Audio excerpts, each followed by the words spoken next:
وبركاته. بسم الله الرحمن الرحيم.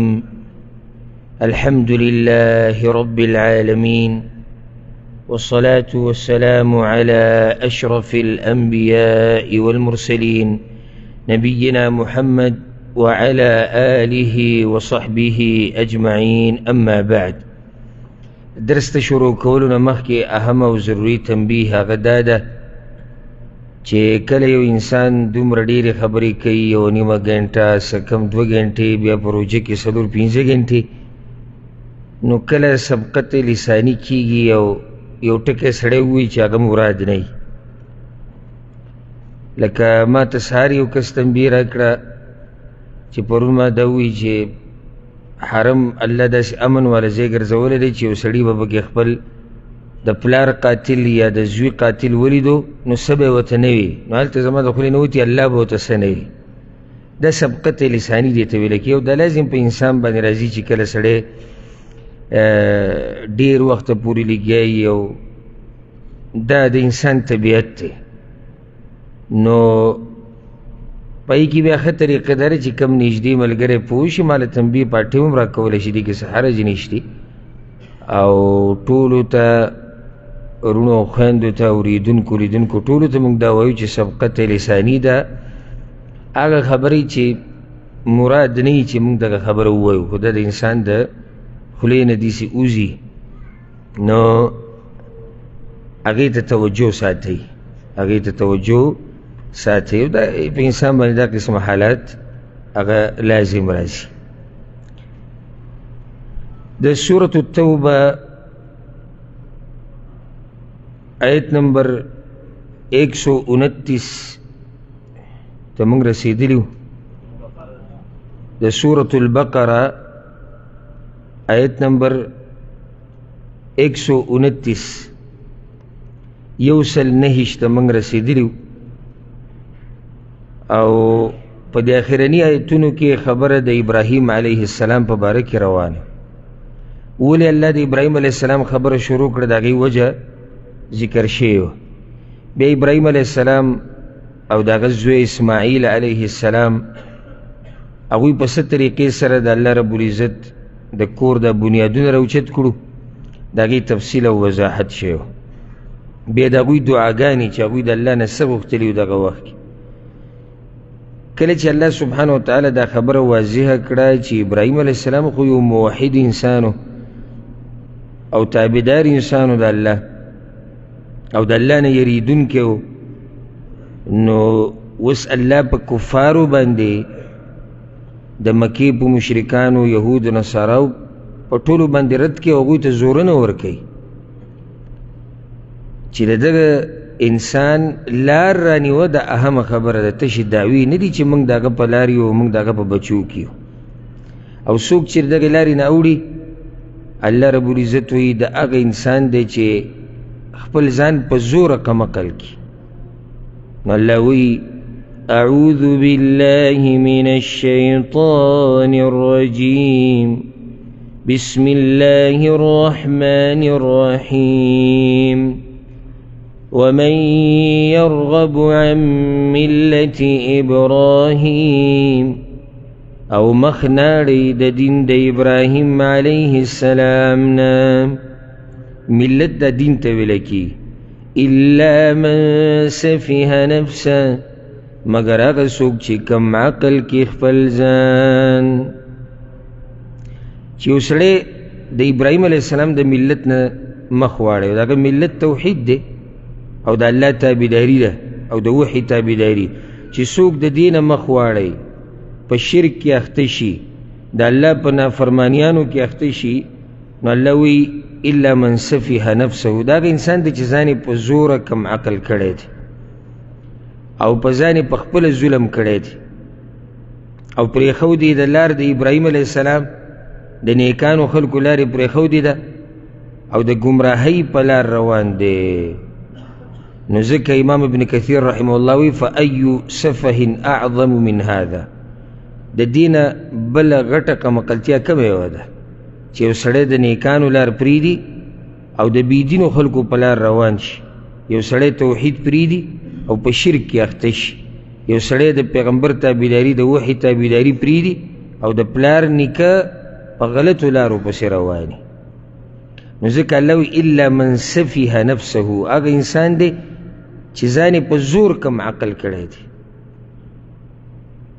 او دغه شان دا فایده په کوم دی چې هغه انسان دی چې د خپلې فایدې او نقصان نه دی خبر، کم عقل دی، دې ته سوچ نه کوي چې دا کم کار چې زه کومه دې کې زما فایده ده او که دې کې زما نقصان دی. وَلَقَدِ اصْطَفَيْنَاهُ فِي الدُّنْيَا، او یقینا هغه موږ غوره کړی و په دنیا کې.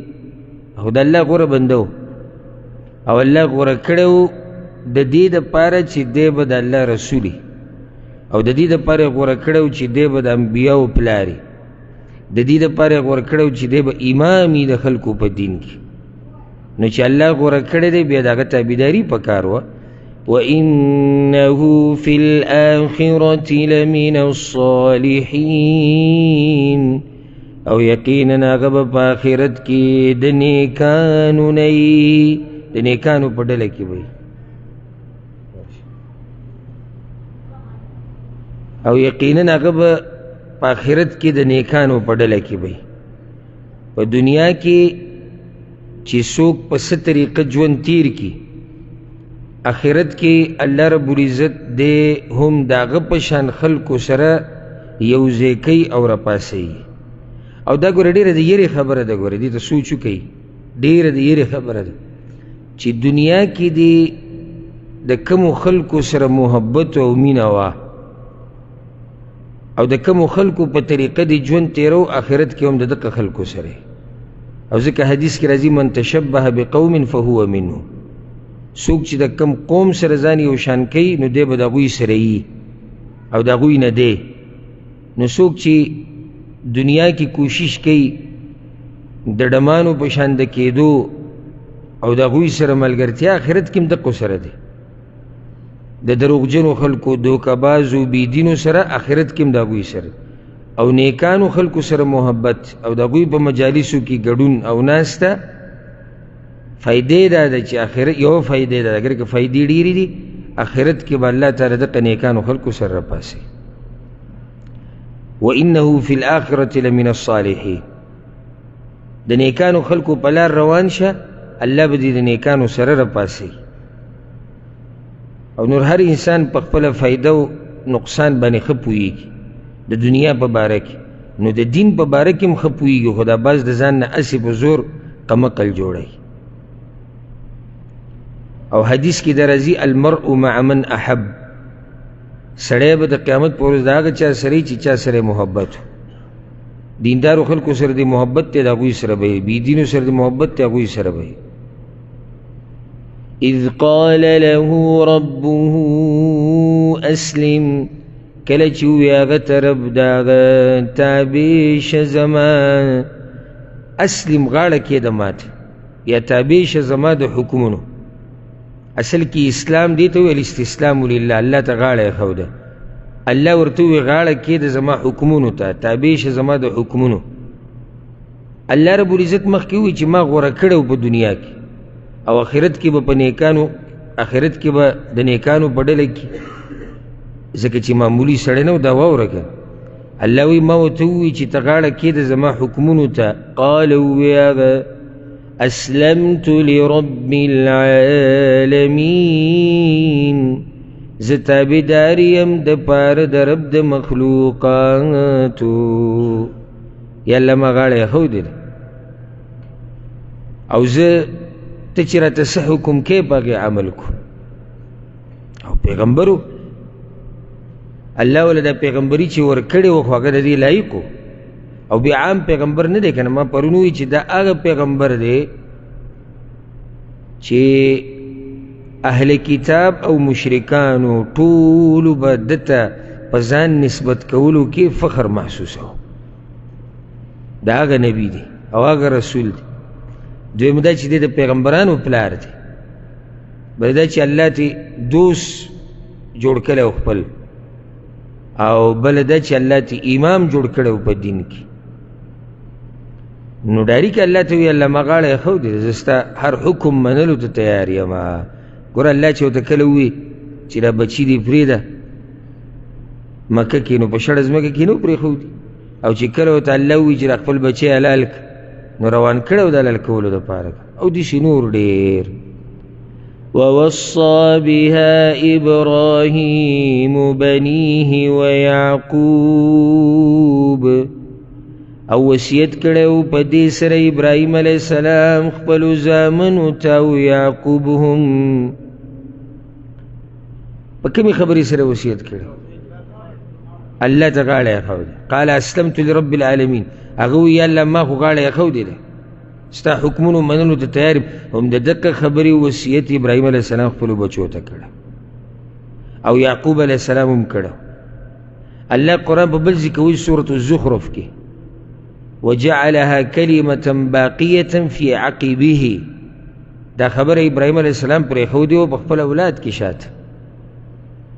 دې نه فایده راووته چې بچو ته به د دین وصیتونه او نصیحتونه کې دا فایده یې ده کوي. ووصا دلته یې داسې ویلی شو چې اوصا، خو دا ووصا چې ووي نو علما وایي دې کې معنی د تکرار پرته ده، یعنی دا وصیت یې ورته یو پیر نه دی کړی، بار بار یې دا وصیت کړی دی.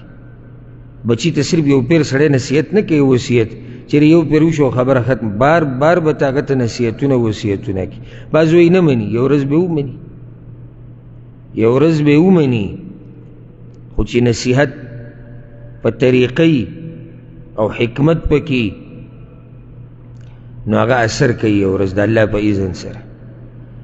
یعقوب علیه السلام پکې خاص ذکر کو، حالانکه د ابراهیم علیه السلام دا د ابراهیم علیه السلام نوسی دی، زوی خو نه دی، زوی خو د هغه اسحاق او اسماعیل علیهم السلام دی.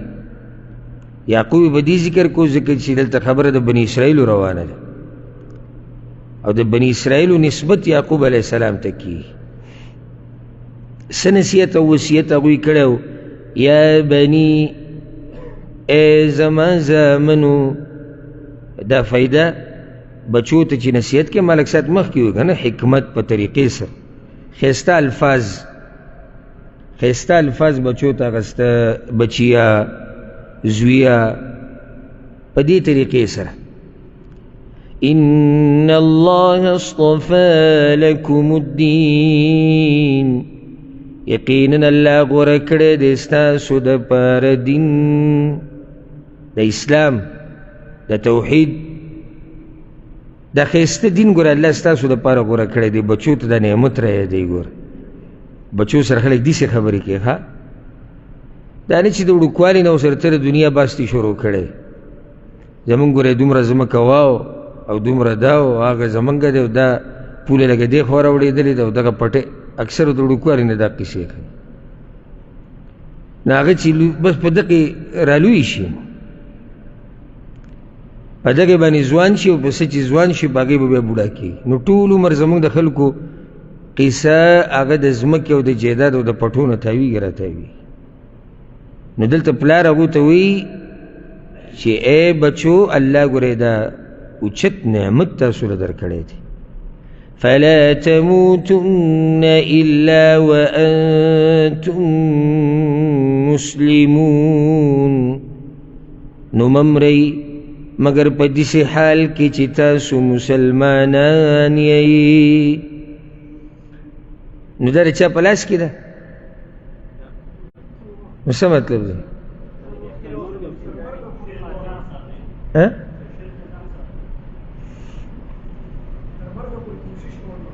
بارک الله فیک. د دینداری کوشش کوه همیشه، دغې کې به مرګ راشي که او دا یاد که دا خبره چې کله د دینداری کوشش دی کو د الله دپاره لګیا رب العالمین دته د دینداری لار اسانوي. فاما من اعطى واتقى وصدق بالحسنى فسنيسره لليسرى. الله وی څوک چې زما په لار کې مال ولګوي، زما نه یریږي، ایمانی په آخرت باندې په توحید باندې، زه به ورته لار د نیکیانو اسانه کوم. په دغې کې ولې مرګ راشي؟ معنی دلته دا ده فلا تموتن الا وانتم مسلمون، او غالبا سړی مري په هغه څه باندې چې پسې ژوند تیر کړی او پسې چې مړ شي په هغې باندې بیا راپاسي. خلک داسې نصیحتونه کوي بچو ته، دا یاد کړي فلا تموتن الا وانتم مسلمون، مه مرئ مگر په داسې حال کې چې تاسو مسلمانان یې، ځکه چې اعتبار هغه خاتمې له دی. الله دې زموږ آخره خاتمې په ایمان کې. والله سړی حیران شي، وختي یو دو درې کسانو سره مازدیګر مې دا خبره کوله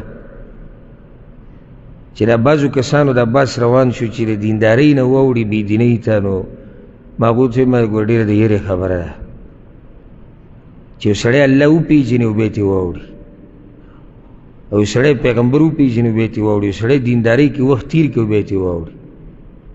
دا ګوره معمولي خبره نه ده، دا ډېره غټه خبره ده او هېڅ پته نه لګي زموږ د دې را روان ژوند او د آخرې خاتمې.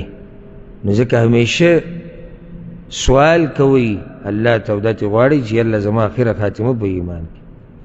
د هر څه نه مخکې، د قرضو د ختمولو د سوال نه مخکې، د بچو د سوال نه مخکې، د ګاډي او د پیسو نه مخکې وایي الله آخره خاتمه په ایمان کې.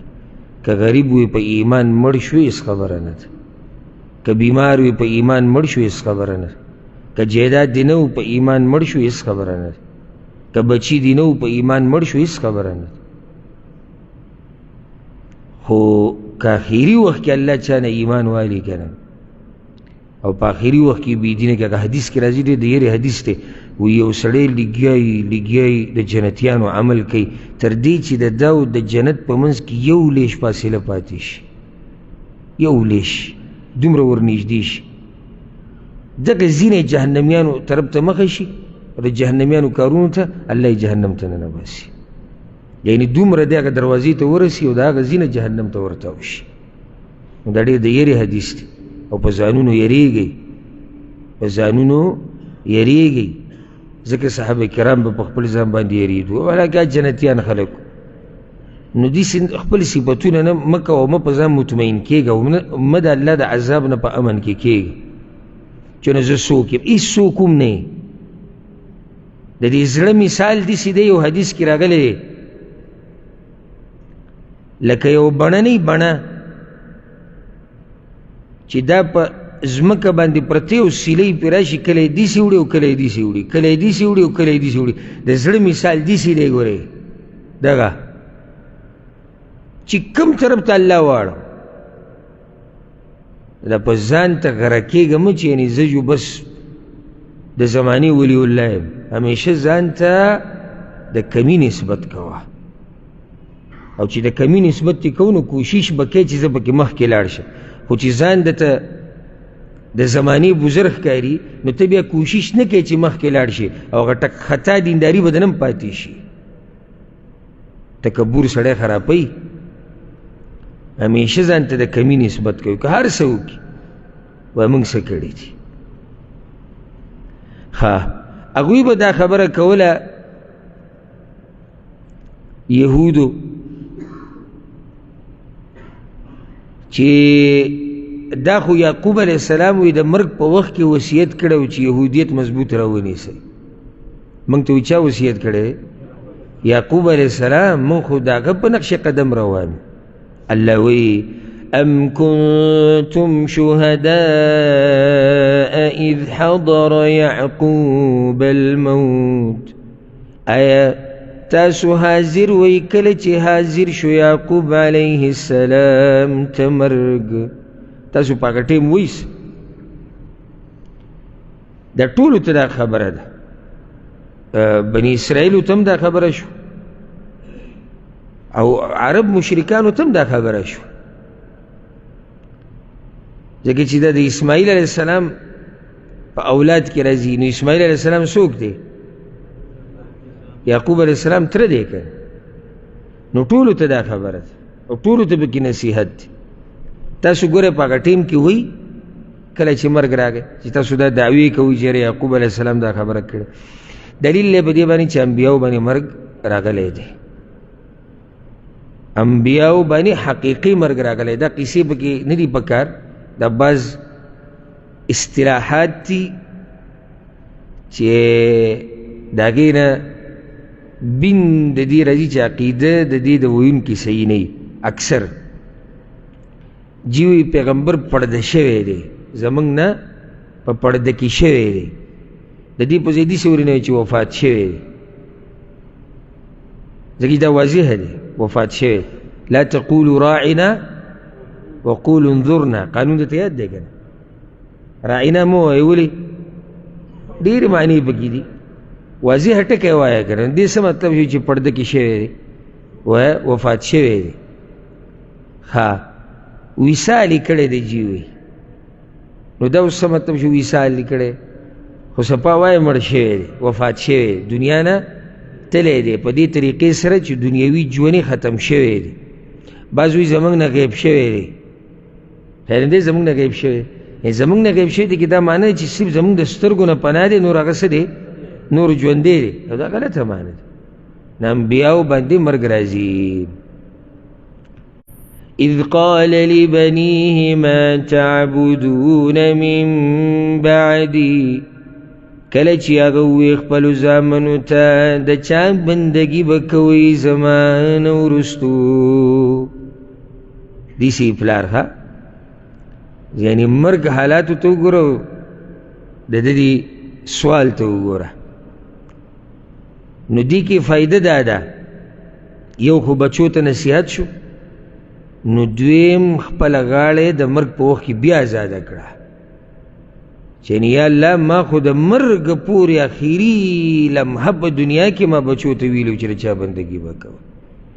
هغه هم د موحد اولادو قالوا یاغوی نعبد الهک و اله آبائک، من به عبادت کوو د معبود ستا او د معبود د پلارانو ستا، ابراهیم و اسماعیل و اسحاق، چې ابراهیم اسماعیل او اسحاق علیهم السلام دی، الها واحدا، هغه یو معبود دی، ونحن له مسلمون، او من هغه ته همیشه تابعدار یو.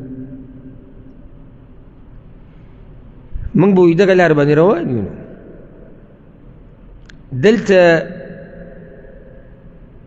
یو فایده، من به ستا د معبود بندګي کوو چې هغه الله دی، او ستا د پلارانو چې هغه هم الله دی، او پلاران ستا ابراهیم اسماعیل اسحاق علیهم السلام. نو دیزی کې ترتم پلار وی چې هغه اسماعیل علیه السلام دی، نو تر دته هم کله پلار ویلی کېږي. بله فایده، یعنی کله سړي زړه کېږي چې هر آیت کې هره مسله بیان کړه. د بلاغت فایده هغه دې کې ده، دې کې اضطراد دی، عربی کې بلاغت کې یو اصطلاح استعمالیږي الاضطراد، یعنی هغه نومونه چې ذکر کېږي ښه په ترتیب سره ذکر کوي. نو موږ به بندګي کوو د معبود ستا، بیا د پلارانو ستا د پلارانو د معبود چې هغه ابراهیم دی، اسماعیل دی، اسحاق دی، په ترتیب سره دا ټول نومونه ذکر شو. او دې کې احتراز هم د بلاغت کې ورته احتراز شو. احتراز داسې یعنی یو خبره کیدی شي ستا زړه ته راشي، نو د هغې د دفع کولو دپاره وضاحت وشي. دلته وګوره، که داسې ویلی وی چې موږ بندګي کوو ستا د معبود و اله آبائک، او ستا د پلارانو د معبود، او په دې خبره ودرېدلی وی، نو بیا پکې هغه په سلسله کې خو بره بېدینه خلک به مي که نه، که چې بره خو چې روانې څومره خلک پکې راځي، نو هغه وضاحت یې د پلارانو وکړو چې پلارانو نه څوک مراد دي؟ ابراهیم، اسماعیل او اسحاق، دا تی مراد دي چې بل پلار ستا ذهن ته رانشي. ونحن له مسلمون، او من همیشه د هغه تابعدار یو. یهودو نصاراو ټولو به دا قیسې کولې وي، زمونږ پلار نیکونه ډېر دینداره خلک وو، او موږ کې انبیا راغلي دي، او هغوی دا و هغوی داسې و، آخرت کې به هغوی الله ته خبره وکړي زمونږ باره کې که. نو ډډه یې چا ته لګولې وه؟ مشرانو ته. الله وی تلک امت قد خلت دغه یو ډله ده چې تیره شوې ده لها ما کسبت هغوی د پاره بدله د هغه عملونو ده چې هغوی کړي دي ولکم ما کسبتم او ستاسو د پاره بدله د هغه عمل ده چې تاسو کړي دي ولا تسألون عما كانوا يعملون او تپوس بنشي کېدی ستاسو نه د هغه عملونو چې هغوی کول. او یو ډله تېره شوې ده نو اوس به تاسو ډډه لګولي چې هغه دینداره خلک وو. بعض د پلار نیکه عمل ته پروت او بعض سره چې خبره شروع کړي یو بېدینه انسان به جی وي موږ اصل نه چې دی پیران یو او څوک وایي موږ میاګان یو بل وایي موږ اخندزادګان یو څوک وایي موږ مولیان یو. دا نسبونه که ته اسمان ته وخیږي او راکوشي که نه چې عمل در سره نه وي هېڅ شی دله فایده نه درکوي.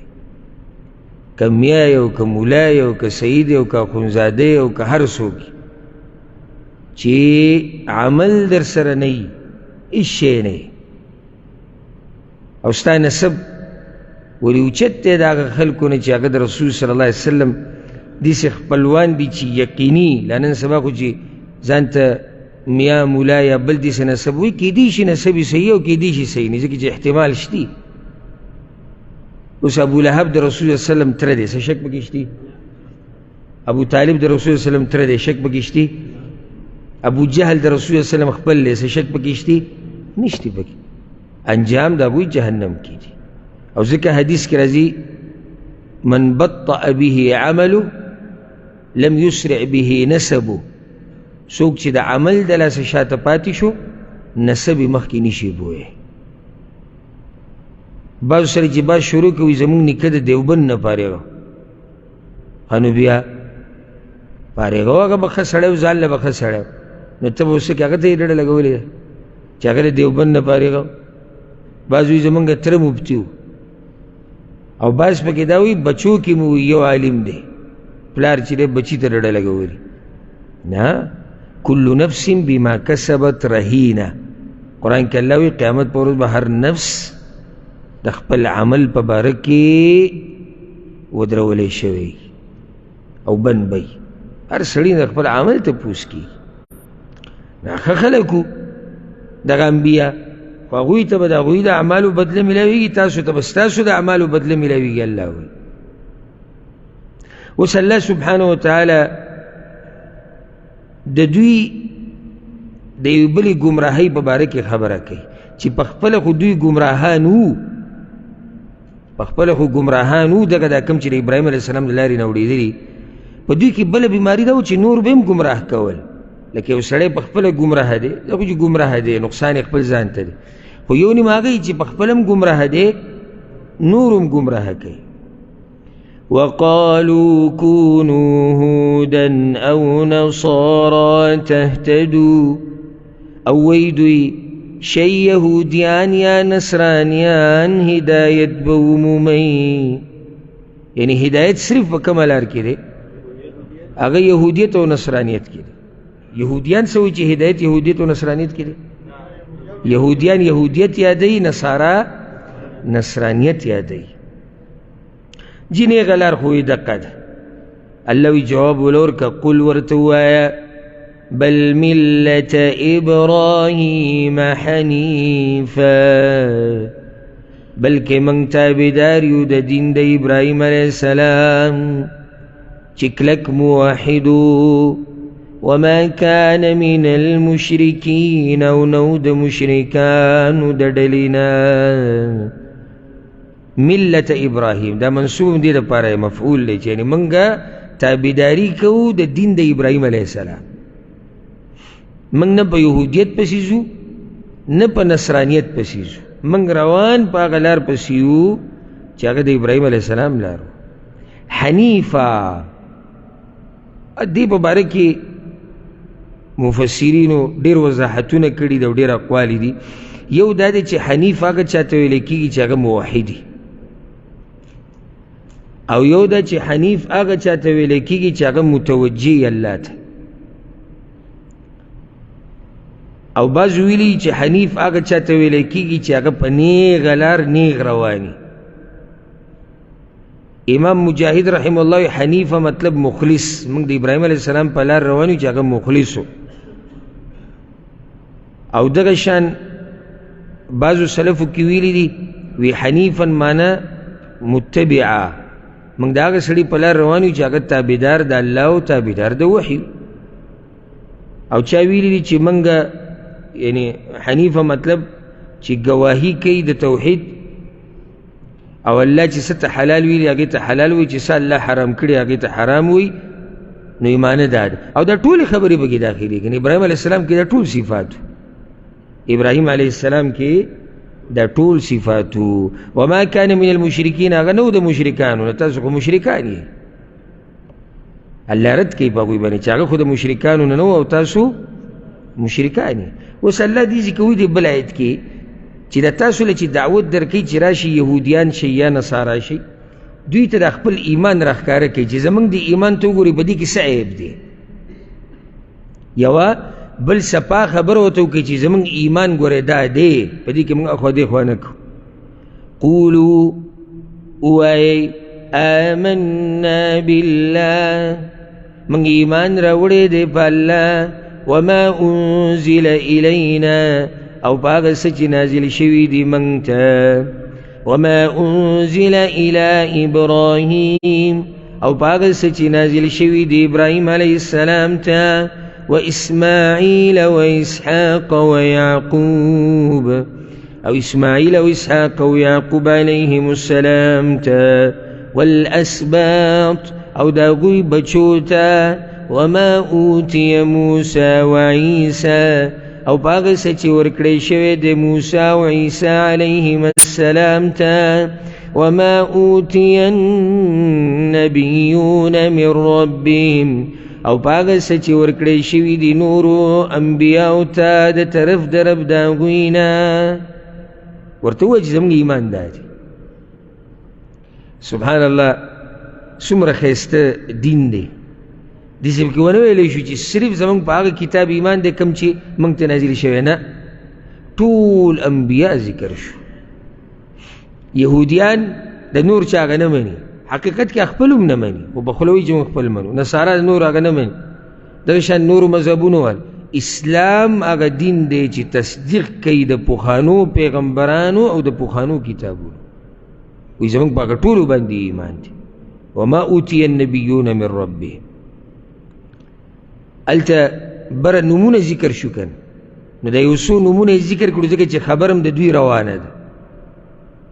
موسی او عیسی علیهم السلام پکې به دې ذکر کړو ځکه چې موسی علیه السلام یهودو ته الله لېږلی، عیسی علیه السلام نصاراو ته. نو بیا خبره ټوله عامه وکړه چې النبیون، ټولو انبیاو ته چې الله څه ورکړي زموږ په ایمان دی. لا نفرق بین احد منهم، من جداوالی نراولو په منځ د یو تن کې د دوی نه، من فرق نه کوو. یاده کوي دا خبره، دلته مطلب دی چې فرق نه کوو یعنی په ایمان راوړو کې زموږ په ټولو باندې یو شان ایمان دی. دا نه چې په عیسی علیه السلام ایمان دی په موسی علیه السلام نه دی والعیاذ بالله، یا په زکریا باندې دی په یحیی نه دی والعیاذ بالله علیهم السلام. خدا دا چې انبیاء په یو بل باندې فضیلت لري هغه موږ بیانو، خو دلته دا فرق نه کوو. څه مطلب دی؟ ایمان راوړو کې فرق نه کوو. نور خو انبیاء تلک الرسل فضلنا بعضهم على بعض، الله قرآن کوي درېمې سپارې اولنی آیت دی چې دغه رسولان دي بعض الله وایي ما غوره کړي دي په بعضو باندې، نو بعض د بعضو نه غوره دي. ونحن له مسلمون، او من خاص د دغه الله تابعدار یو. زمونږ نه کار د یهودیت سره دی نه د نصرانیت سره دی، موږ تابعداري د چا کوو؟ د الله کوو، د الله احکامو ته م غاړه ایښودلې چې الله راته څه وایي هغه کوو. دې کې یو ټکی راغی والاسباط. والاسباط قتاده رحمه الله وی دا د یعقوب علیه السلام 12 زامنو، هغوی ته اسباط ویل کېږي. بیا د هر یو کس نه پوره یو امت او قبیله جوړه شوې ده، نو هغو ټولو ته اسباط وویلی شو. اسباط په بني اسرائیلو کې داسې دي لکه څنګه چې د اسماعیل علیه السلام په بچو کې قبایل دي، دوی ته قبایل وي، هغوی ته څه وي؟ اسباط ویل کېږي، دا قبیلې وي. او اسباط دا د سبط نه اخیستی شوی دی، معنی د تتابع پرله پسې. نو دا ډلې وي چې په یو بل پسې پرله پسې راغلي دي. او بعض علما وایي دا اصل کې د السبط نه اخیستی شوی دی، خوځېدونه، هغه ونه ده، ونه خوځېږي، نو دوی په ډیروالي کې داسې دي لکه یو ونه. دا ټولې خبرې صحیح. اوس دې نه بعد الله سبحانه وتعالی د صحیح ایمان طرف ته دعوت ورکوي دوی ته، چې په دې کار نه کېږي چې زه یهودیم جنت ته به ځم، زه نصرانیم زه به جنت ته ځم. صحیح ایمان راوړه غواړي. هغه صحیح ایمان کم یو دی؟ فإن آمنوا بمثل ما آمنتم به، بس که دوی ایمان راوړو په شان د هغې چې تاسو ایمان راوړی دی په هغې. نو پس ایمان راوړی دی، موږ د تېر شوي آیت کې ذکر شو که په ټولو کتابونو، په ټولو رسولانو، په ټولو کتابونو، په ټولو رسولانو، او په هغوی باندې په ایمان راوړو کې موږ فرق نه کوو. که چېرته دې خلکو هم دقه شان ایمان راوړو، ما آمنتم به، لکه چې تاسو ایمان راوړی، نو دلته مراد صحابه کرام دي. دلته مراد صحابه کرام دي، لکه څرنګه چې صحابه کرامو ایمان راوړی. به کې اشاره دغه خبرو تر کومې چې تېر شو، په انبیاو باندې ایمان، په کتابونو باندې ایمان، په الله باندې ایمان، دا ټولې خبرې. که دقه شان ایمان دوی راوړو په کتابونو، په رسولانو، په الله، په وحي، په آخرت، فقد اهتدوا، نو یقینا دوی په هدایت شو. رد دی په هغه خلکو باندې څوک چې د صحابه کرامو ګستاخي کوي. که چېرته صحابه کرام اعلی ترین خلق نه وی، نو الله به دلته دا خبره نه ذکر کولی، ځکه چې الله وایي که د دوی د ایمان په شان ایمان هم راوړو. نو لکه څنګه چې دا بعض شیعګان یا روافظ وایي چې هغو کې ټول مرتد شوي والعیاذ بالله سوای د یو څلورو کسانو نه هغه پاتې شوي یا 15، نو الله د داسې خلکو د ایمان طرف ته دعوت ورکوي چې داسې ایمان راوړي چې هغه بیا مرتد کېږي وروسته. دا دلیل دی د دغه خلکو په ګمراهۍ باندې، چې دغه خلک نه په قرآن باندې صحیح ایمان لري، نه په الله باندې لري، ځکه چې الله دا خبره کړې. وَإِن تَوَلَّوْا، او که دوی وګرځېدل د څه نه؟ د داسې ایمان نه. فإنما هم في شقاق، نو یقینا دوی په سخت اختلاف کی دی یا دشمنی کی دی. شقاق د الشق نه اخیستی شوی، په عربۍ کې طرف ته ویل کېږي، یعنی دوی د حق نه یو طرف ته پراته دي، بیا په دشمنی کې ننوتي دي او د حق نه بل طرف ته وړېدلي دي. فسيكفيكهم الله، نو زر د چې کافي بشي ستا الله د طرف د دوی نه، یعنی ستا دپاره به الله کافي شي په مقابله د دوی کې. دا معنی ده، ته غم مه کوه. فسيكفيكهم الله، هلته مخکې وایي چې دوی په دشمنۍ کې پراته دي، ذهن ته دا خبر راځي چې دشمنۍ کې پراته دي، دوی خو به نقصان رسي. الله وایي نه غم مه کوه، زه ستا دپاره سیمه، زه کافي یم، زه به ستا حفاظت کوم، زه به تاله غلبه در کوم، او د دوی په مقابله کې زه ستا ملګری یم. الله فسيكفيكهم الله. حدیث کې یو فایده به ته ذکر کړم. امام ابن ابي حاتم رحمه الله په خپل تفسیر کې دا واقعه راوړې ده د نافع ابن ابي نعیم نه. هغه وایي چې بعضو خلفاو مشرانو ما ته هغه مصحف را لېږلی کم چې د عثمان ابن عفان رضی الله عنه سره و په هغه وخت کې چې کله خوارجو شهید کو نو یې مال هغه مصحف را لېږلی چې دا برابر که د نافع ته یې لېږلی نو ده ته بیا زیاد وي یا زیاد وي چې ما ده ته ووي چې خلک وایي چې د هغه د وینې قطره چې کومه د هغه نه وینه بهیدلې وه نو هغه د قرآن کریم په دې آیت باندې پرېوتې وه فسیکفیکهم الله د دوی په مقابله کې به الله ستا مرسته کوي او الله کافي دی ای دا خبره رښتیا وه ځکه چې تا ته خو هغه مصحف در لېږلی او تا برابرو نو هغه ورته وی بالکل ما په دې خپلو سترګو باندې هغه آیت لیدلی او په هغې هغه وینه پرته وه او زړه شوې وه نو کله چې خوارجو ګزار وکړو په عثمان رضی الله عنه باندې نو هغه ټیم کې هغه د قرآن کریم تلاوت کو او روجه و ځکه چې هغوی په خوراک څښاک بند کړی نو هغه وینه د هغه په دې آیت باندې په دې آیت د سورې بقرې توی شوي و فسیکفیکهم الله الله به ستا دپاره کافي شي ستا مرسته به الله کوي او الله وکړه مرسته داسې خوارج ذلیله پاتې شو او د قیامته پورې هغوی یادېږي په دې بد صفت سره او د خلکو سره نه لګي او نور ډېر ذلتونه الله په هغوی باندې راوستي دا خوارج نه دي دا ګورې بدترین قوم او ډله ده د اسمان نه لاندې او په ځمکه د پاسه ځکه یو حدیث کې راځي چې سرمنې د انسانانو دي زړونه د شرمخانو دي نو چې عثمان رضی الله عنه نه دی معاف کړی بل به څوک معاف کړي لاس یې ترې پرې کړی و دا لاس یې ترې واله نو هغه ورته ووي تباه شئ په دې لاس باندې خو ما د دین خدمتونه کړي دي موږ به بیعتونه کړي دي موږ په جهادونه کړي او سپینګیری سړی د اتیاو په عمر کې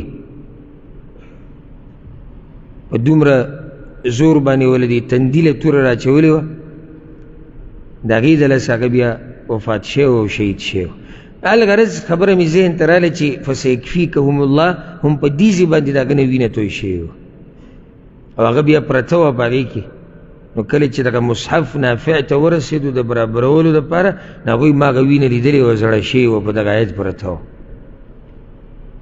وهو السمیع العلیم او الله اوریدونکی په هر څه پوهه دی صبغة الله تاسو ځان رنګ کوي په رنګ د الله صبغة الله عبدالله بن عباس وی دین د الله او دا ځکه منصوب دی علی الاغراء لکه الله قرآن کې وایي سورة الروم کې فطرة الله معنی دا چې دغه دین راونیسي کوم چې د الله دی نو دلته معنی دا ده صبغة الله معنی دا چې راونیسئ دین د الله او دین ته رنګ وي دین ته څه وي رنګ وي نو یو وجه د هغې دا ده په دې کې رد دی د نصاراو په یو عادت باندې عبدالله بن عباس ذکر کړی دی وی نصاراو کې دا خوی و چې خپل بچی ماشوم چې به کله پیدا شو نو څه وخت بعد به هغه په اوبو کې کینو هغه اوبو کې به زیړ رنګ اچولی نو بس وی دی رنګ کړی شو په دین کې بس دی اوس الله ته ورسېد او چې څوک به نوی مسلمان شو نو هغه به هم په دغه اوبو کې کینو چې دا زیړ رنګ د ده په دې بدن باندې ولګي نو الله وی دغه رنګونه منګونو له اعتبار نشتی کم رنګ پکار دی د الله د دین رنګ پکار دی صبغة الله په هغې ځان رنګ کوي یو غټه فایده هغه دې کې دا ده چې دین ته رنګ ووي دلیل دی په دې باندې چې دین راښکاره کېږي په ظاهري اندامونو باندې بعضوی ایمان صرف کوم ځای کې پکار دی زړه کې نو بیا ولې ورته رنګ ویلی دی ځان رنګ کوي په هغه رنګ سره چې هغه د الله د دین دی چې ښکاره شي ستاسو د دین دی. ومن احسن من الله صبغا، او څوک ډېر ښایسته دی د الله نه په رنګ ورکولو کې. د الله د دین د رنګ نه ښایسته رنګ شته او دغه رنګ الله ورکړی دی. نو دلته د رنګ نه مراد څه شی دی؟ هغه دین دی. معنی دا چې رنګونو منګونو له اعتبار نشتی، دینداري پکار ده. صرف د ظاهري شکل برابر کړی دی او نور د دین نه ته بل طرف ته پروت دی، کنه په دې خو کار نه کي. اجي ما پټکې په سر کړی دی او ما چې دی نو کپړې د دیندارو خلکو دغه په شانه چوري دی او زه داسې خبرې کوم او زه دا راشه مین مسلې لا د الله په صحیح دین باندې عمل کې او کنه اعتبار دی لدی. نو ځکه الله دلته په هغوی رد وکړو. ونحن له عابدون، او من خاص هغه دپاره بندګي کوونکي یو. دا به د مؤمن شاني چې دی به خاص بندګي د الله کوي. اوس الله سبحانه وتعالی بل رد کوي په هغوی باندې او یو جواب ښیي پیغمبر صلی الله علیه وسلم ته چې دا ورته ووایه، ځکه چې هغوی زموږ سره بحث روان کړی دی. څه وایي موږ ته؟ د ایتونو کې څه شتي؟ یا یهودیان شي یا نصارا شي، یا یهودیان شي یا نصارا شي. نو اوس الله د هغې جواب کوي. قل ورته ووایه اتحاجوننا فی الله، آیا تاسو موږ سره جګړې کوئ په باره د الله کې، یعنی په باره د توحید د الله کې. موږ خو نور څه نه دي ویلي، خو صرف اواز هم د څه اوچت کړی دی؟ د توحید. نو چې جګړه کوي ورانه موږ سره یا ورانه ده، نو په څه کې ورانه شوه؟ په توحید کې ورانه شوه. وهو ربنا وربكم، حال دا او حال دا چې هغه زمونږ رب هم دی او ستاسو رب هم دی. ربوبیت ټول مني، مسلمانان هم وایي چې الله زمونږ رب دی، اهل کتاب مشرکان هم وایي چې الله زمونږ رب دی. نو دې کې دا فایده چې الله زمونږ رب دی، تاسو هم وایو، تاسو هم وایئ، موږ هم وایو. نو بیا موږ درنه غوره یو، ځکه چې زموږ سره په دې دعوه باندې دلایل هم دي، او بل دا چې زموږ کردار ته هم وګورئ که نه، موږ خو خالص بندګي هم دغه الله کوو. او د دوی خبره صرف په ژبه ده چې الله زموږ رب دی، خو توحید د الوهیت خو یې نه مني که نه. چې چا ته رب وایي دغه خالص بندګي نه کوي.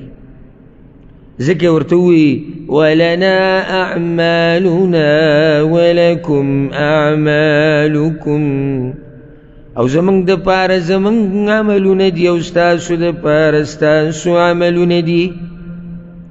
منگ د الله الوهیت منو، خالص د الله بندگی کو مخ کی تیر شو. ونحن له عابدون، او تاسو د الله خالص بندگی نه کوي. نو فرق د زمنگ په اعمالو کې او ستاسو په اعمالو کې. تاسو ته ستاسو د عمل بدله ملاویږي، موږ ته زموږ دغه ملاویږي.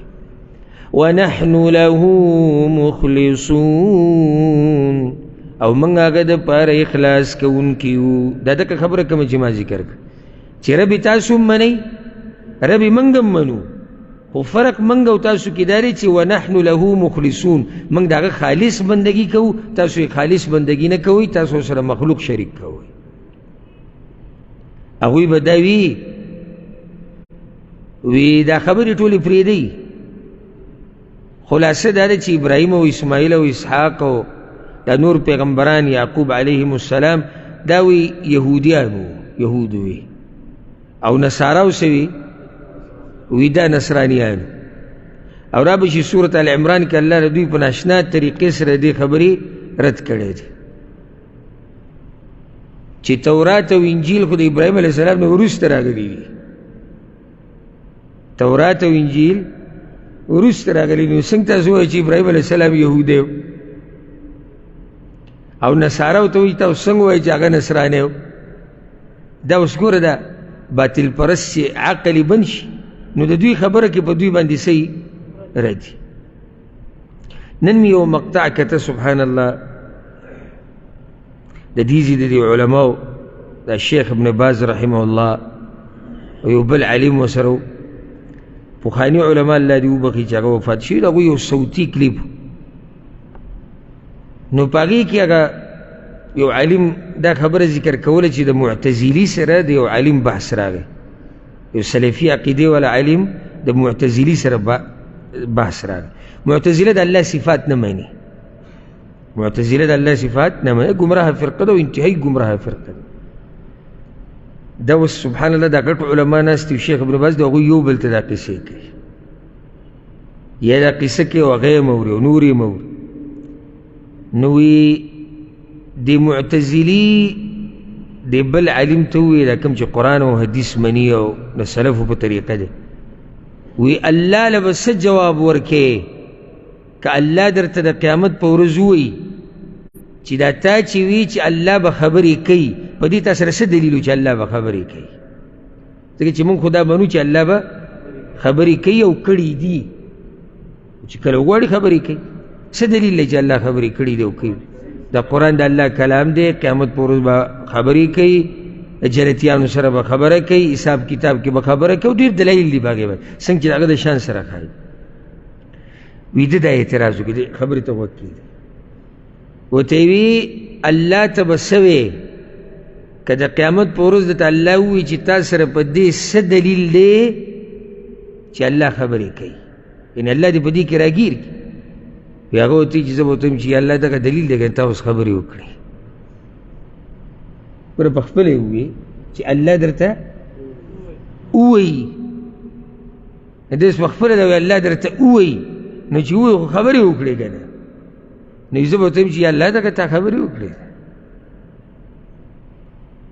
نو د دې باطل پرستو د دلایل او خبرې په هغو باندې واپس ردي، هغوی پکې راګیرېږي.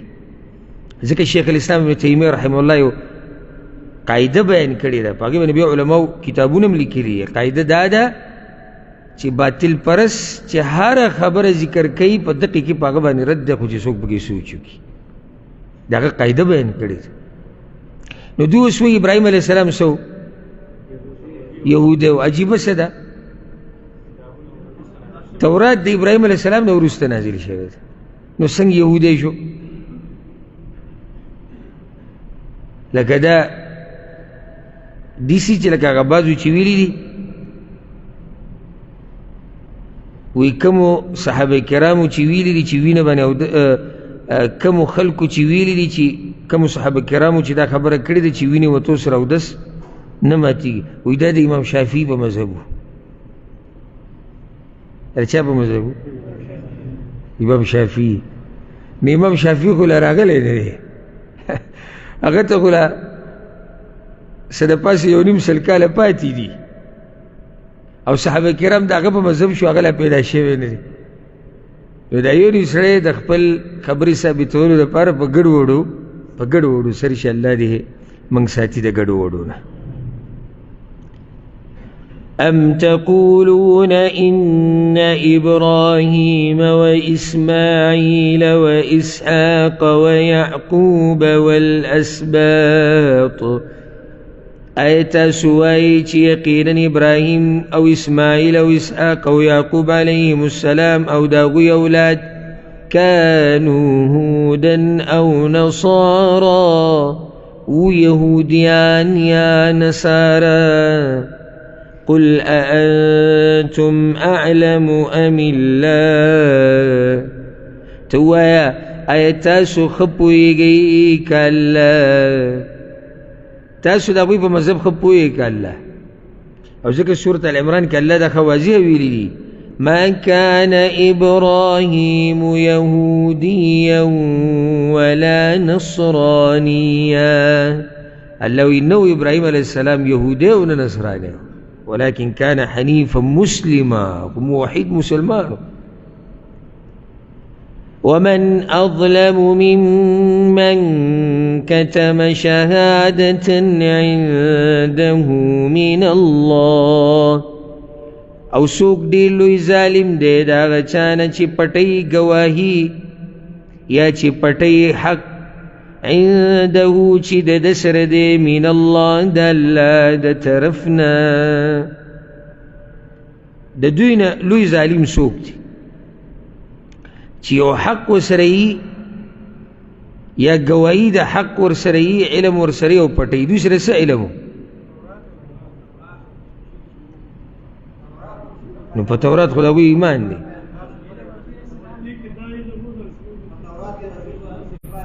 بارک الله فیک. دی جواب هغه حق چې دوی پټ کړی دی هغه دغه حق دی چې تورات کې، انجیل کې، باقی کتابونو کې د رسول صلی الله علیه وسلم صفات او شان هغه بیان شوي دي او دوی هغه خبره پټه کړې ده. بعض علما وایي چې دوی سره دا علم و، د دوی په کتابونو کې هم دا خبره وه چې ګورې ابراهیم، اسماعیل، اسحاق، یعقوب علیهم السلام او اسباط دا ګورې د الله تابعدار بندگانو، دا توحید پرست خلکو، دوی خالص د الله بندگی کړې ده. دا یهودیان او نصاران خو نه، نو دوی د دې خبرې ګواهي کړې ده چې او دا د الله خبرې دي. ځکه چې دوی خو هلته ووایي چې موږ په دې باندې ایمان دی کړ، هغه ګواهي بیا دوی څه کړه؟ هغه دوی پټه کړه. دا مطلب دی. وما الله بغافل عما تعملون، او نه دی الله نه خبر د هغه عملونو نه چې تاسو یې کوئ.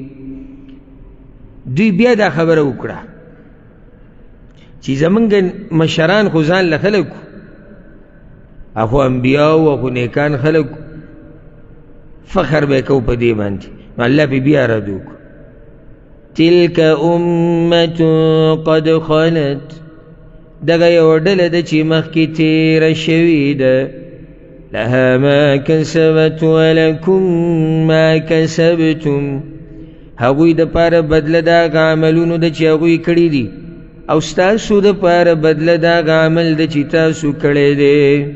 ولا تسألون عما كانوا يعملون، او تپوس بنی شي کېدی ستاسو نه د هغه کارونو چې هغوی کول.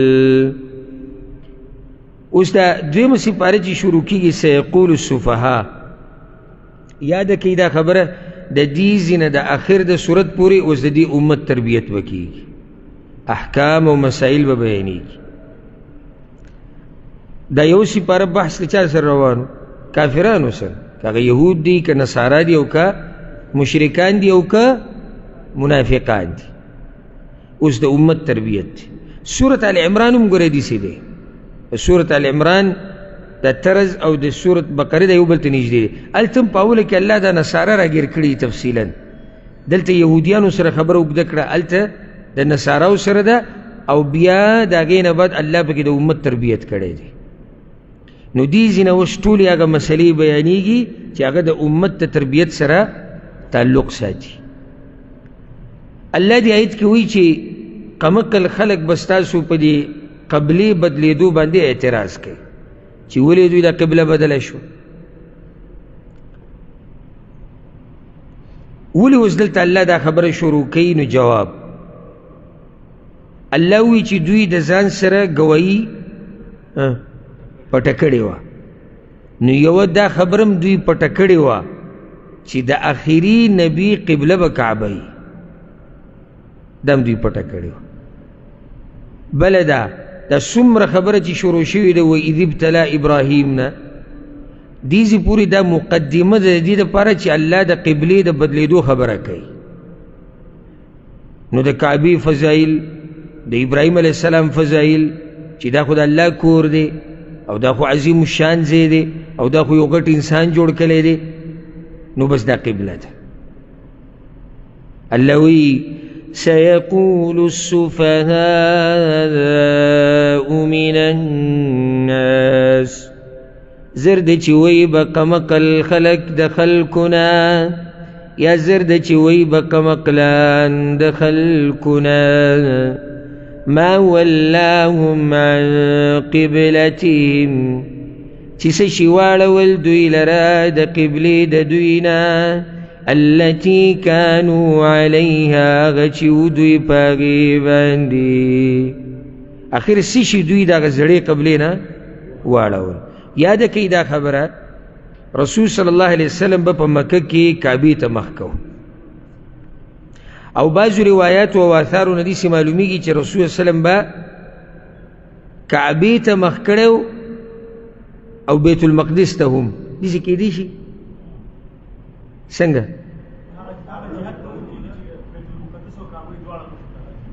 یعنی کعبه به د بیت المقدس او د رسول صلی الله علیه وسلم په منځ کې راځي. وروسته بیا الله تعالی امر وکړي چې کله مدینې ته راغی چې ته به اوس بیت المقدس ته مخ کې. نو حدیث کې راځي د باره کې ډېر روایتونه دي. د براء رضی الله عنه روایت دی په صحیح بخاري صحیح مسلم کې دی چې رسول صلی الله علیه وسلم بیت المقدس ته یا بیت المقدس ته 14 یا 18 میاشتې مخ کړی او خوښه یې دا وه چې قبله د هغه دې شي قبل البیت کمه کعبه، یعنې زړه کې څه چې دا کعبه قبله شوې. نو 14 میاشتې بعد بیا دا مسله راغله او اولنی مونځ چې رسول صلی الله علیه وسلم کړی و کعبې طرف ته هغه د مازدیګر مونځ او ملګرو ورسره مونځ کړی. نو په دغو کې یو سړی بیا لاړ په یو جومات باندې تېرېدو چې هغوی په رکوع کې وو. نو هغوی ته یې دا ووایي زه ګواهي ورکوم د دې خبرې چې ما د رسول صلی الله علیه وسلم سره مونځ وکړو قبله مکه او د هغه مخ کوم طرف ته و د مکې طرف ته و کعبې طرف ته فدارو کما هم قبل البیت. نو هغوی په دې مانځه کې مخ وګرځو د څه طرف ته د کعبې طرف ته. عبدالله ابن عباس وایي چې رسول صلی الله علیه وسلم کله راغی هجرت یې وکړو مدینې ته الله ورته ووایي چې ته اوس د بیت المقدس ته مخ کوه. نو یهود په دې باندې ډېر خوشحاله شو.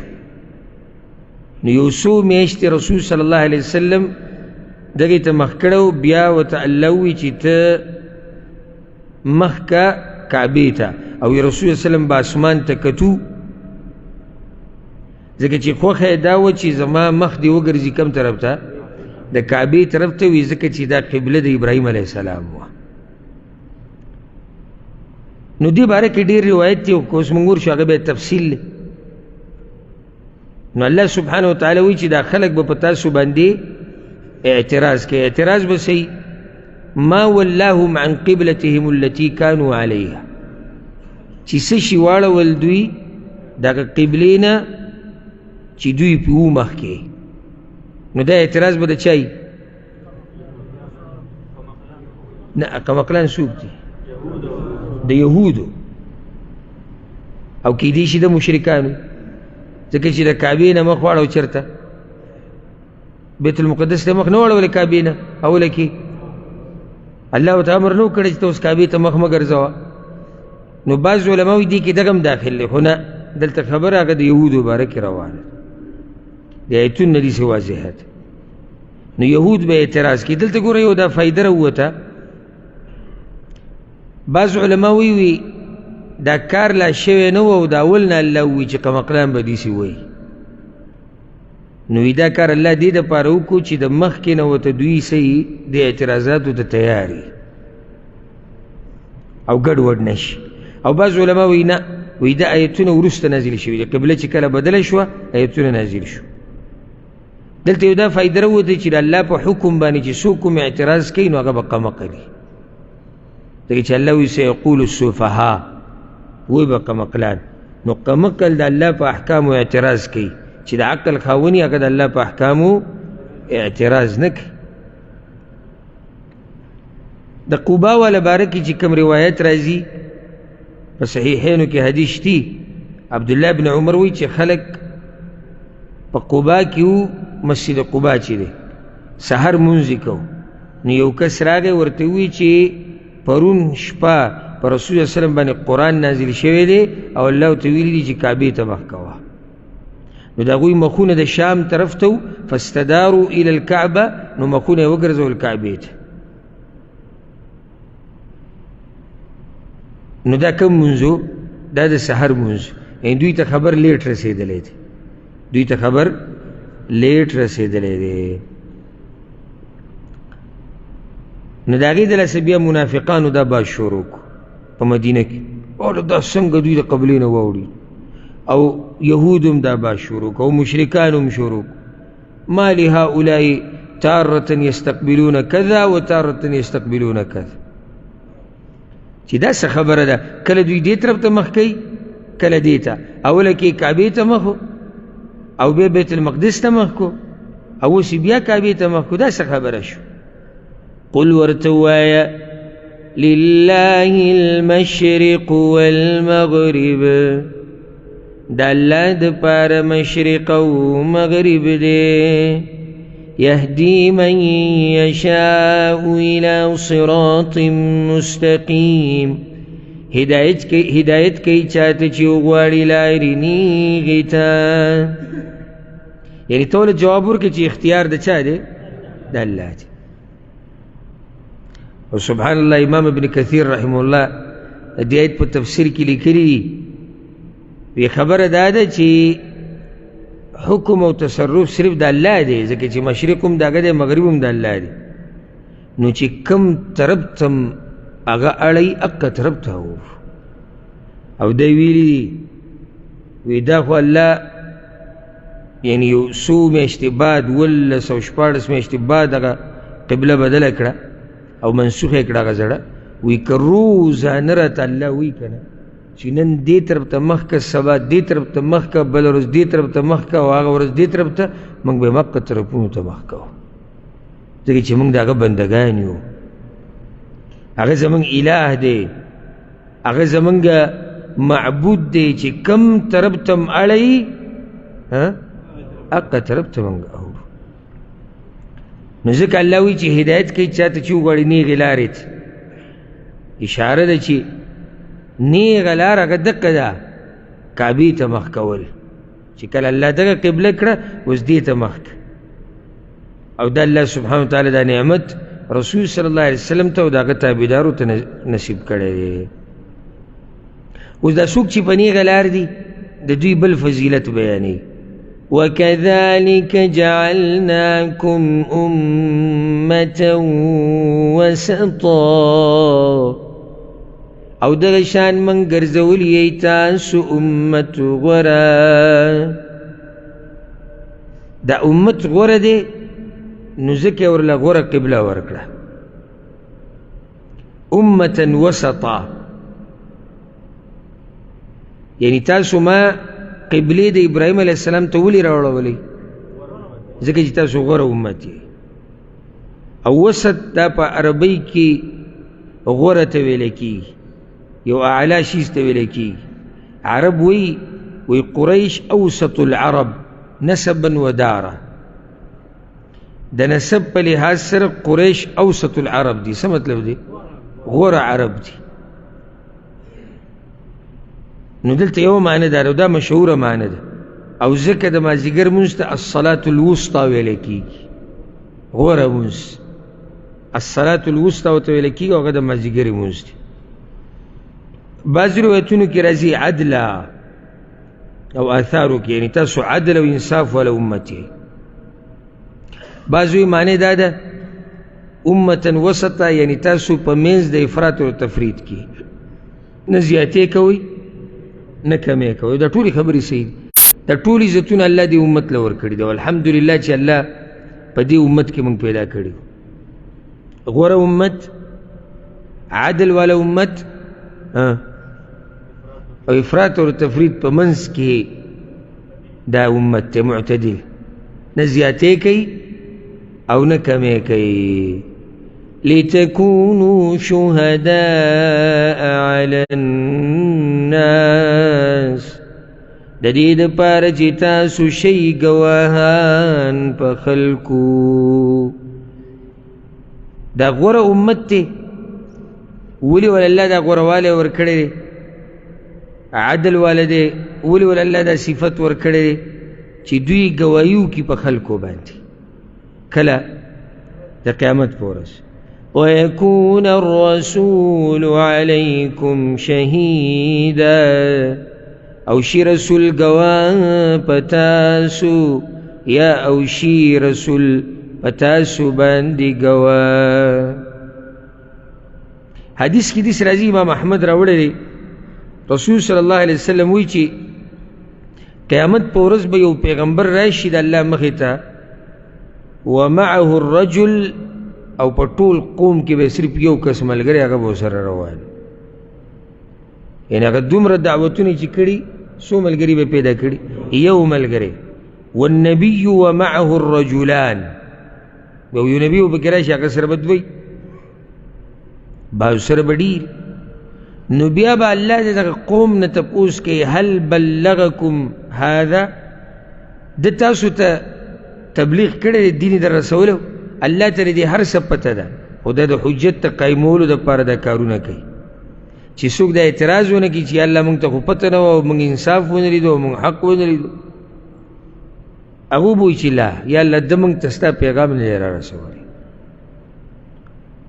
دغه د پیغمبر دشمنان چې کوم دي هغوی به وایي چې یا الله دې پیغمبر موږ ته ستا پیغام نه دی را رسولی نو الله به دې پیغمبر ته وایي هل بلغت قومک تا خپل قوم ته تبلیغ کړو زما پیغام دې رسولی هغوی ته نعم ابو ته جاو ما رسولی وی من یشهد لک په دې به تاله څوک ګوایي وکړي نو هغه به وایي چې محمد و امته محمد صلی الله علیه وسلم او دغه امت هغوی به دې خبره ګوایي کړي وی فیدعا بمحمد صلی الله علیه وسلم و امته الله و پیغمبر صلی الله علیه وسلم ته دغه امت ته آواز وکړي یا راو به غواړي نو تپوس به تیو شي هل بلغ هذا قومه دی پیغمبر خپل قوم ته پیغام رسولی فیقولون نعم وی بچیاو ورپسې بل سوال وما علمکم نو تاسو ته څه پته ده چې د پیغام رسولی دی او دا سوال زړه ته راځي که نه تاسو ته څه پته ده چې د پیغام رسولی دی جواب سبحان الله وی به چې جاءنا نبینا منگ تراغلو زمنگ نبی فاخبرنا ان الرسل قد بلغوا ناغره تویلی چې ټول پیغمبرانو پیغام رسولی دی فذلك قوله وكذلك جعلناكم امه وسطا لتكونوا شهداء على الناس رسول الله صلی الله علیه وسلم د الله د خبرې مطلب هغه وی دی چې تاسو په خلکو ګواهي ورکړئ او بیا به رسول صلی الله علیه وسلم په دې خلکو ګواه شي او گواهان به د قیامت په ورځ ډېري یو قسم پکې دا دی چې انبیا به هم ګواهي ورکوي او زموږ دا امت به په تېر شوو امتونو باندې هم ګواهي ورکوي نو څومره اوچت مقام الله موږ ته نصیب کړی دی او په څومره اوچت امت کې پیدا کړي یو ځکه حدیث کې راځي چې کله یو جنازه تېره شوه او خلکو د هغې بد وي رسول الله صلی الله علیه وسلم وجبت یو جنازه تېره شوه خلکو د هغې صفت وکړو رسول الله صلی الله علیه وسلم وجبت عمر وی یا رسول الله یعنی څه باره کې تاسو وایئ چې وجبت ما وجبت نو رسول الله صلی الله علیه وسلم ورته وویې هر مسلمان چې مړ شي او څلور مسلمانان د هغه په باره کې ګواهي وکړي د خیر د دپاره جنت لازم شو نو دا د خوشحالۍ خبره ده که نه خو د یېرې هم ده چې څلور یې ګواهي وکړي یې بد ووایي جهنمي شو دې ته صرف مه کښېنه چې یاره یو څلور کسان به زما صفت وکړي او دا هغه صفتونه نه دي ګورئ فایده خبرې سره خبره جوړه شي چې زه اوس وایم چې زه به خلک پوه کړم چې په ما به صفت وکړي زه به ورته چې زه مړ شم په ما به څه وکړئ نه هغه صفت چې د زړه او د ضمیر نه راوځي یو سړی په مشرق کې دی ته په مغرب کې او ته صفت کې داسې صفت پکار دی او د دې دپاره به داسې ژوند تېرې چې د دې خلکو په کار راشي د دې خلکو خیرخواهي وکړي او که دغه کوټه کې ناستې سهار ته وځي او د شپې ورته راځي او د شپې ته وځي او سهار راځي او صرف نفسی نفسی او صرف خیټه و ما حوله خیټه و په خوا شا کې تاویږي را تاویږي که نه نو بیا دغه صفتونه څه ووایم کله چې سړی دینداري وکړي او خیرخوا شي د امت نه دی چې مړ شي انسانان خو پرېږده په ده پسې اسمان او ځمکه هم جاړي خوشحالي خبره دا ده وي فقلنا وثلاثه وي مونږ وي چې رسول الله که درې وي درې وي فقلنا واثنان یا رسول الله که دوه کسان ګوی ورکي وي واثنان چې دوه مؤمنان موحدین دی مؤمن په باره کې دا وایي چې د دینداره سړی او صفت ورکوي دی به الله جنت ته بوځي نو یو حدیث کې دي چې رسول الله صلی الله علیه وسلم وایي چې انتم شهداء الله تاسو د الله په ځمکه کې ګواهان یې د الله تاسو به ګواهي ورکوئ نو دا فضیلت دی د دې امت اوس ګور الله حکمتونه بیانوي چې ولې الله پیغمبر صلی الله علیه وسلم ته اوله کې ووایي چې ته بیت المقدس ته مخ که او بیا ورته څه ووایي کعبې ته مخ که نو کعبې ته خو د هغه مخ و د اول نه په هغه کعبې ولې نه پرېښودو په کې ډېر حکمتونه دي الله وایي وما جعلنا القبلة التي كنت عليها او منگ نه د ګرځولې قبله هغه چې وي ته په هغې باندې د قبلې د بدلېدو حکمت چې هغه امتحان دی إلا لنعلم من يتبع الرسول مگر د دې دپاره چې راښکاره کړو موږ هغه څوک چې تابعداري کوي د رسول ممن ينقلب على عقبيه دا هغه چا نه چې اوړي په خپلو پوندو باندې د دې دپاره الله دا اول هغه قبلې نه رسول صلی الله علیه وسلم دې ته راواړه چې د چا پته ولګي د تابعدارو پته ولګي او هغه په کوم راښکاره شي څوک چې په پوندو باندې به اوړي په پوندو اوړېدو څه مطلب دی انکار وکړي تابعداري نه کوي د الله رب العزت د امتحانونه هم ناشنا امتحانونه او دا ډېر ګران کارو رابي شي عبدالله ابن عباس روایت هغه وایي چې اولنۍ نسخه چې قرآن کې راغلی هغه دا ده قبله منسوخ شو نو ډېر ګران کار دی چې د یوې قبلې نه اکدم ته بلې ته اوړي نو په دغې کې د خلکو پته ولګېد وإن كانت لكبيرة إلا على الذين هدى الله او خامخا یا او یقینا دا خبر خامخا گرانوا مگر پاک کسانو چې الله ورته هدایت کړی دی هغوی ته هېڅ ګرانه نه نور دا خبره ده ګرانه خو چې یو سړی د الله او د الله د رسول تابعداري نو هغه ته نه ده ګران الله اکبر هغوی ته خو یعنی عبدالله بن عمر وایي چې خلک اوس موږ د روایت ذکر کو کړ چې د سحر په منځ کې خلک په مسجد قبا کې ولاړو مخې کم طرف ته شام طرف ته او په دې کې یو کس راغی یو وی زه ګواهي کوم د دې خبرې چې رسول صلی الله علیه وسلم باندې قرآن نازل شوی دی الله ته امر کړی چې کعبې ته مخ کړي په ده قضي کعبې ته مخ کړی د داسې ځوانان الله پیدا کړي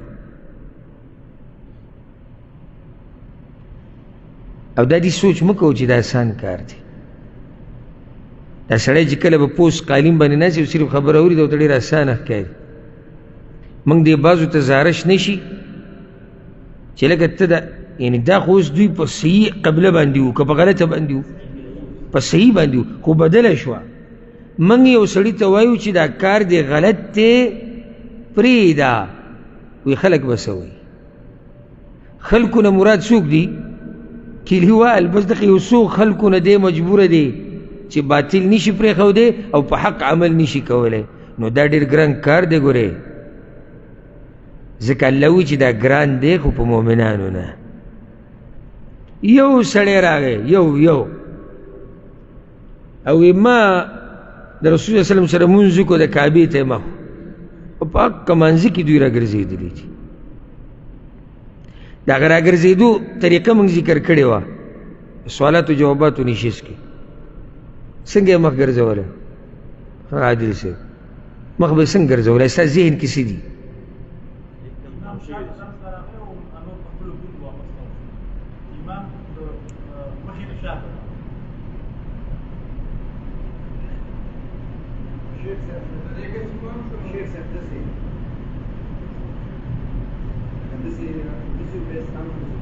بارك الله فيك لکه اوس زما زه چې ناست یم او زما شا قبلې ته ده نو د امام مخه دې طرف ته راولاړ دی دوی داسې تاو شو نیم جومات پورې نو امام ورسېد منځ ته او دا نور جومات ورسره هم تاو شو پوه شوې که نه نو د اکثرو په ذهن کې دي چې دوی تاو شو چې پوره راتاو شو چې پوره راتاو شو نو امام خو شاته پاتې شو امام بیا کوم ځای کې پاتې کېږي دې ته سوچ نه و او دا د اکثرو ذهن کې چې دوی چې را مخ اړولی دی خو ډایرکټ دوی تاو شوي دي چې ډایرکټ ته تاو شي مخ واړی نو امام کوم ځای کې پاتې شو امام خو شاته پاتې شو اخرنی سب څه شو اولنی شو نو ځکه دوی داسې نه دي تاو شوي چې په دې ځي مخ اړولی دی دوی تاو شوي داسې دي چې نیم جومات پورې تاو شوي نو چې نیم جومات پورې تاو شوي دي نو دا صف لاړ هغه ځي ته امام لاړ هغه ځي ته نو هغه خپل ځي ته ورسېدو نور صفونه هم برابر شو ورسېدی که نه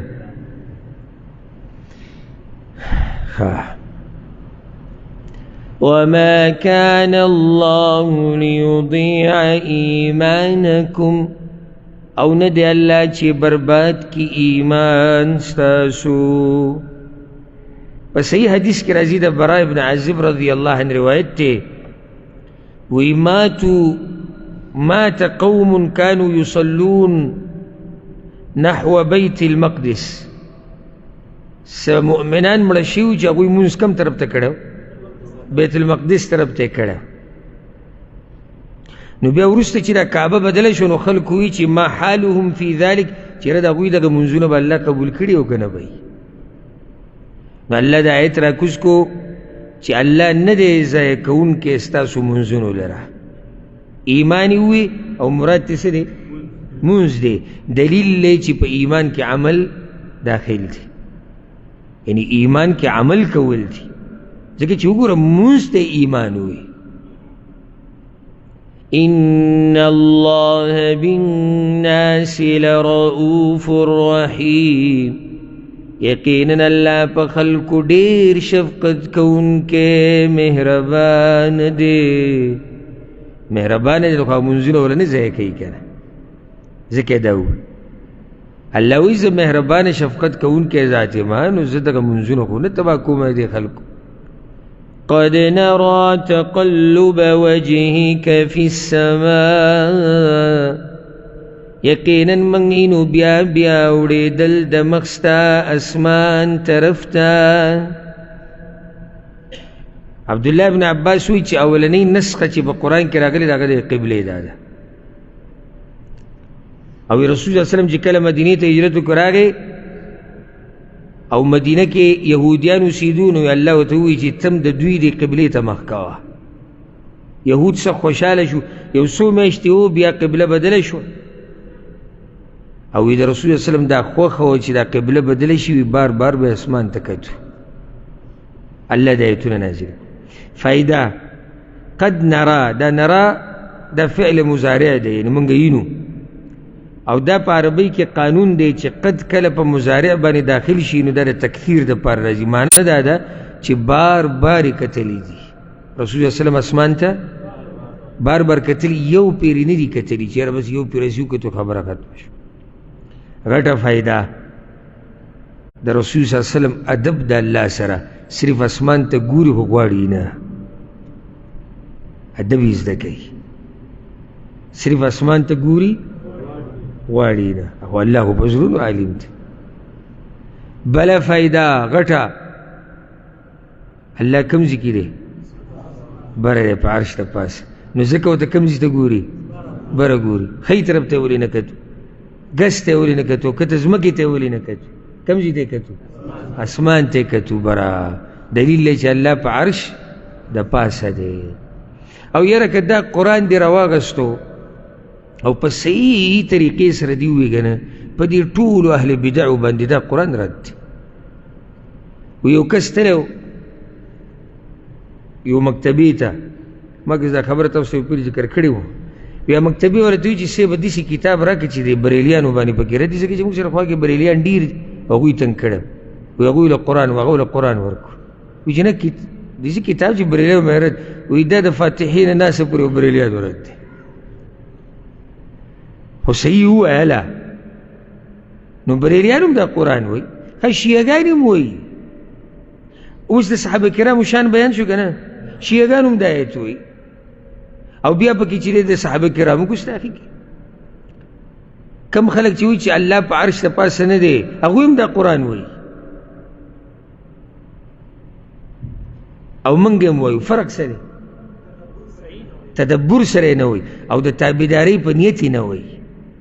ته چې د اول نه قرآن ته کښېنې داسې کښېناستې چې زه به د خپل شیخ طرز لګوم، په دې نیت ته د کور نه راغلی، او ویم به هغه څه چې ما د خپلو مشرانو نه اورېدلي. شیخ عبدالسلام رحمه الله تفسیر مې ورځ اورېدو نو په یو عالم باندې رد کوه، هغه به ډېر په طریقه رد کو، ډېر یو حکمت والا انسان، خو داسې رد به یې وکړو چې سم. نو په منځ کې دا خبره وکړه وي چېرته بل کتاب تفسیر وګوره، دغه یو قصه دې یاده کړې ده به مخه یې وی هر کال وي ته دا خبره کې، چېرته یو کال پسې بل کتاب وګوره. نو بس چې راشي په دې نیت راځي چې زه به څه کوم، د استاذ قصه به کوم او څه چې ما د خپلو مشرانو نه اورېدلي دي، بس دې ته مې نیت نشتی چې الله څه وایي زه به ځان په دې پوه کوم. لکه اوس کوم خلک چې وایي چې الله په هر ځای کې دی، په عرش د پاسه نه دی، هغه هم د آیت وایي خو په دې ځای وایي تېر شي صرف ترجمه، او په ترجمه کې هم تحریفات کوي. را به شي انشاءالله زه به ته بعضو ځایونو کې بیا مثالونه وښیم. نو پوره 2-3 میاشتې دوره روانه ده، صرف هغه دغه ورته نه وایي خانه پوري چې صرف وویلی شي چې موږ څه چل کړی دی، موږ دوره کړې ده. او دا چې ورته ناستې دوی باندې سړي غریبانانو زړه وسوځي او ته دا سرونه شړپوي او هغه ورته قیسې کوي. نو دومره غریبانان 2 میاشتې پراته دي او ده ورته صحیح قرآن هغه ونه کړو. مشکل هغوی کوم دی چې دغه راوځي ورته ووایه ته وګوره تاسو صحیح زده کړو، نو هغوی موږ ګستاخ وایي ته زموږ د استاذ باره کې خبره. نو هلته زموږ دا خلک اکثر کوشش د طرزونو مرزونو کوي، او ځکه اکثر چې عنوان ورکوي پوسټر لګوي چې دوره به کېږي، دوره تفسیر بطرز پلاني شیخ. نو دا غریب بیا ټول غم د څه سره وي چې طرز ګډوډ نه شي، ځکه دا ډېر ګران کار دی د بل انسان په آواز کې او د هغه په طرز کې خبرې کو. 10 منټه یې سړی وکړي، 15 منټه یې وکړي، صحیح ده. وروسته د سړي د قیسه ګډوډی شي ټوله. نو د ده بیا سوچ دې ته نه چې الله څه وایي، دا تفسیر ما څنګه وکړو، قیسه سوچ څه دی چېرې دا طرز رانه ګډوډ نه شي، ځکه چې هلته خو دې ویلي چې زه فلاني طرز لګو. نو الله دې موږ په قرآن باندې پوه کړي. فلنولينك قبلة ترضاها، نو خامخا موږ اړو ته داسې قبلې ته چې ته خوښېږې لره. موږ به دې واړو کم طرف ته؟ کعبې طرف ته. فول وجهك شطر المسجد الحرام، نو واړوه مخ خپل په طرف د مسجد حرام. منسوخ شو هغه زړه مسله، او دا دلیل دی یا مثال دی په دې خبره چې قرآن حدیث منسوخوي، قرآن حدیث منسوخوي، ځکه چې هغه مسله خو حدیثونو کې ده، نو دلته منسوخ شوه. وحيث ما كنتم فولوا وجوهكم شطره، او چرته چې یې تاسو نو واړوئ مخونه خپل په طرف داغې، په طرف داغې. ګوره چې کله کعبې ته نږدې نو بیا به کوم ځای ته مخ کې؟ عین کعبې ته به مخ کې. خیال هم دی که نه؟ ځکه په حرم کې خلک څنګه ولاړي؟ ګول ګیر چاپېره ولاړي، ځکه چې دوی نږدې دي، نو په دوی لازم دي چې څه ته مخ کې؟ د کعبې د عین ته، عین کعبې ته، او چې لري طرف ته. چې لري نو بیا د کعبې په طرف په مخ کې. وَإِنَّ الَّذِينَ أُوتُوا الْكِتَابَ او یقینا هغه کسان چې ورکړی شوی دی هغوی ته کتاب لَيَعْلَمُونَ أَنَّهُ الْحَقُّ مِنْ رَبِّهِمْ خامخا پوهیږي چې دا قبله بدلیدل حق دی د طرف د رب د هغوی نه. دا څوک دي؟ یهود. وَإِنَّ الَّذِينَ أُوتُوا الْكِتَابَ یهود و نصارا لَيَعْلَمُونَ یقینا هغوی ته پته ده چې دا خبره څه ده، دا خبره حق ده. ولې دا هغوی په کتابونو کې دا و چې اخرنی نبي چې راشي هغه به بیا مخکې څه ته کعبې ته، دا خبره پکې وه خو دوی نه بیانوله.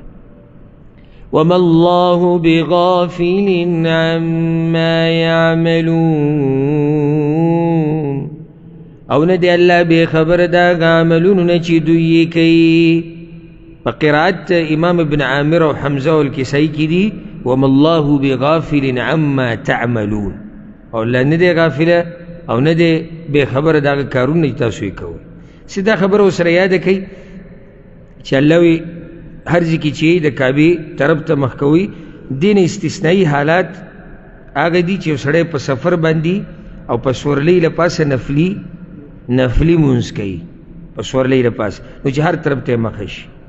دغه شان بل دویم حال چې هغه استثنایی دی هغه د جنگ په میدان کې کله کافرانو سره جهاد رواني او موقع پکې نه و میلاویږي چې جمع وشي او مونځ وکړي نو بس بیا به مونځ کې که هر طرف ته دی مخه وه. په دې باندې به اکتفا وکړو انشاءالله. را روان درس کې به د 115 آیت نه شروع کوو. الله رب العزت موږ پوه کړي په قرآن او په حدیث باندې. هذا والله أعلم وصلى الله وسلم على نبينا محمد وعلى آله وصحبه أجمعين.